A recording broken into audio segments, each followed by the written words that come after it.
water intelligence and Wellntel and what we're working on to help support modern groundwater monitoring. I'm Marion Singer. I'm a co-founder of Wellntel, and with me is Chuck Dunning. He's our VP of Hydrology. We're lucky to have Chuck with us. He spent over 20 years with USGS and then retired early to come on over and spend some time with Wellntel. So a few housekeeping things. This webinar is being recorded. The slides and the recording will be sent out via email for your reference. And questions always welcome. Add them to the chat box, and then we'll also have an open Q&A at the end. So groundwater is, an essential source of water for communities and agriculture and businesses. The increasing use of the last, in particular, probably the last 20 years or so, 10 years, but really starting in the 1940s, that increasing use is starting to change the resource much faster than it ever had before.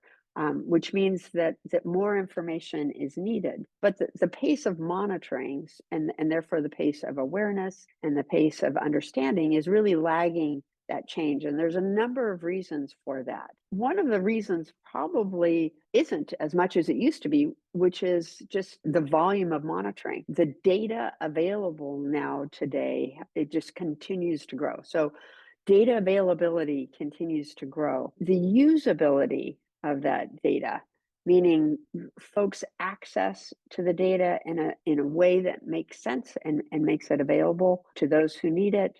The integration of that data, sort of the breaking down of silos, both between locations of data, but also types of data needs to improve. And also, in general, engagement around data outside of the consulting and the manager groups of folks, but really public engagement around data, around groundwater data also can be improved in order to continue to monitor and manage for the long term this important resource. Just step back for a minute, tell you just a little bit about Wellntel if you're not familiar with us. So we commercially launched in 2016. We launched as a company a couple years earlier than that. Our idea was that more data was needed more to create greater understanding and eventual management of this important resource. And so what we did was think, hey, there's a lot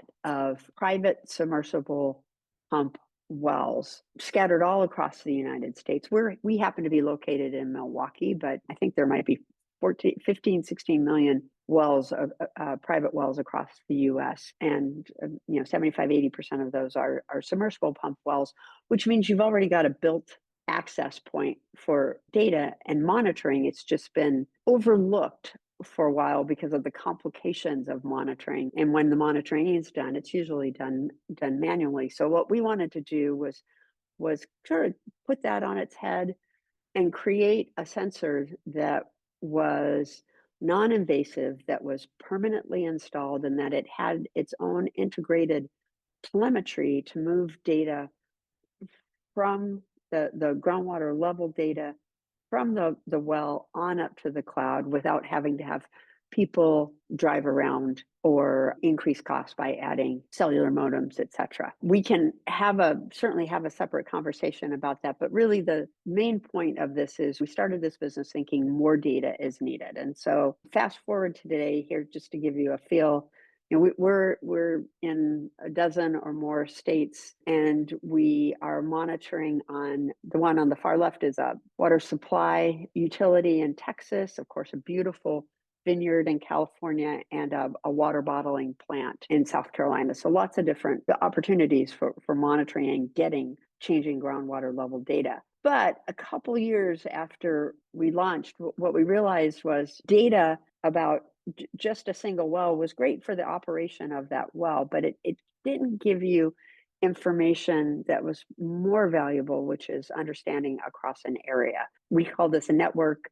It's a number of different monitoring locations. And so we created a cloud dashboard that was designed to make it easy to bring into one location data from a number of different wells. This happens to be 3 wells in Yolo County Flood Control and Water Conservation District.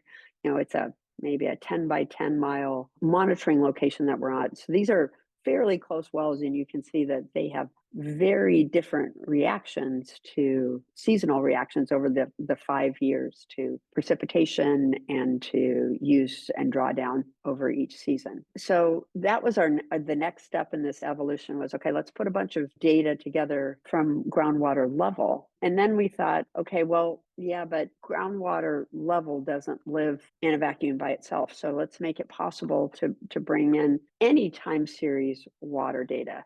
So we, again, did a revamp on our cloud to enable it to bring in groundwater data, not just from Wellntel, of course, but from any other sensor or any, historical measurement, surface water, flow, pumping quality, precipitation, bringing as much data together in one location as possible to give as much insight and to have it all available for analysis. We also wanted to make it easy. So we, created tools to essentially ingest the data in any format. So if it's historical data, we've got PDF scanners that can bring data in. If it's spreadsheets, it's an easy upload. If there is data in other locations where an API could be available, we can do cloud-to-cloud connections, but all with the idea to bring the data into one centralized location. And then to start to think about, okay, with data all in one location, what can you start to learn once you break down these barriers and everyone is operating in the same location with up-to-date information? What can you learn? And these are just a few examples of real-world things that we're doing. Just to give an idea, one centralization project that we're working on for a groundwater conservation district in Texas, they've got 100 real-time sensors. 60 of them happen to come from Wellntel.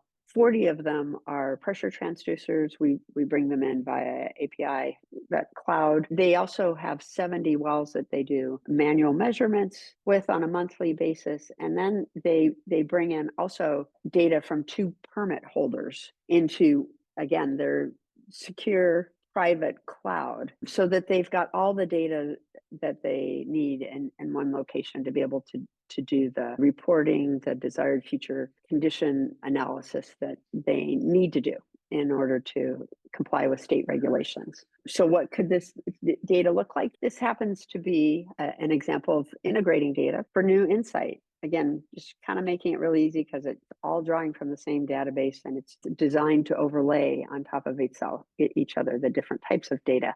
This is a community water supply well in Texas. They actually nicely have 60 years of historical records. They started tape downs in, I think, 1960, and then had about a 20-year gap, but then continued them. And you can see that big change from probably, let's say, around 30 feet below groundwater level to about 175 feet below groundwater level over that 60 years. And then in 2018, they added Wellntel. You can see there's a lot of information about drawdowns, a lot more density of information. If we zoom in, you start to see really nicely how the manual measurements have continued, and how then when you add the data from Wellntel, you get to see more information about drawdowns and about recoveries. And then if you take out the pumping data, you get a much more detailed view of seasonal change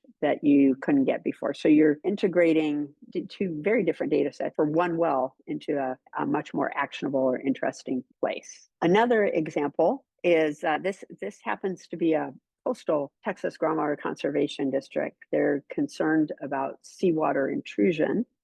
They had a number of folks who volunteered their wells for monitoring because of this concern. And so what's happening here is you've got an in situ conductivity probe that's tied into the cloud by an API. And then we overlay Wellntel's groundwater level. They can also use, quite frankly, in situ's groundwater level in order to start to see a lot of detail about the change in conductivity, and also, interestingly, how it kind of mirrors the general trends of change in water level. We're not certain exactly why that's happening. It is a fact of the way that this well and then a number of other wells that are outfitted like this are set up. But the thing that you can start to do then when you're bringing in data continuously and in real time is you can also start to track for change and then alert for threshold change. If there's a certain level